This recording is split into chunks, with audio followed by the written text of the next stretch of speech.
रेखा गुप्ता जी की वजह से भारतीय जनता पार्टी का ग्राफ नीचे आ रहा है। पूरे देश में इसका असर पड़ रहा है। कल गृह मंत्री के यहाँ इसके बारे में मीटिंग भी हुई है। हमारा मानना है कि अब दिल्ली के अंदर नया मुख्यमंत्री बनाया जाने वाला है और जब तक नया मुख्यमंत्री नहीं आता तब तक एलजी साहब को कहा गया कि अब आप दिल्ली चलाएंगे। कि पिछले 10 महीने में एलजी साहब को इतना बेइज्जत करके साइडलाइन किया गया, मगर अब एकदम केंद्र सरकार ने एलजी साहब को एक्टिव क्यों किया? केंद्र सरकार का मानना है कि रेखा गुप्ता जी की वजह से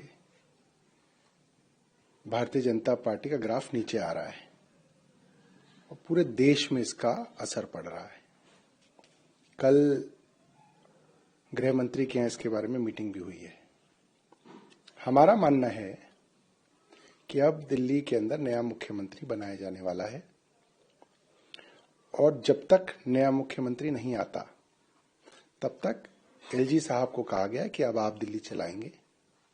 तो आप देखेंगे आने वाले समय में इनको एक्टिव किया जाएगा और कुछ दिनों में फिर नया मुख्यमंत्री दिल्ली में आएगा।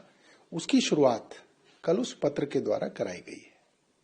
लेकिन उन्होंने जो आरोप लगाए हैं उस पर आपका क्या कहना है? उन्होंने भी कहा कि जैसे अरविंद केजरीवाल ने उनसे मुलाकात की, बाहर निकल के ऐसी बातें की, कही जवाब में जो बातें, जिन बातों पे चर्चा ही नहीं हुई थी, उन्होंने ये भी कह दिया कि एलजी संविधान को नहीं मानते, जैसे जबकि ऐसी कोई चर्चा नहीं हुई थी। एलजी ने भी एक शेर के माध्यम से लिखा है कि मैं उन्हें कॉल करना चाह रहा था, दीपावली पे बधाई देना चाह रहा था, उन्होंने मेरा नंबर ब्लॉक कर दिया। आईना का जिक्र किया कि अगर आपको आईना देखने की हिम्मत क्यों नहीं है, चेहरा मिलाने की हिम्मत। देखिए, एलजी साहब को कभी भी दिवाली पे, होली पे, दशहरे पे अकेलापन लगे तो मुझे फोन कर ले, मैं आ जाऊंगा। मेरी अच्छी उनसे जो है बनती है और उन्हें पता है जब मैं आता हूं उनके सामने तो उनकी हालत क्या रहती है, तो मुझे बुला लिया करें। मैं उनके लिए जो हूं अवेलेबल हूं और मैंने केजरीवाल जी से भी इसके लिए अनुमति ले ली है।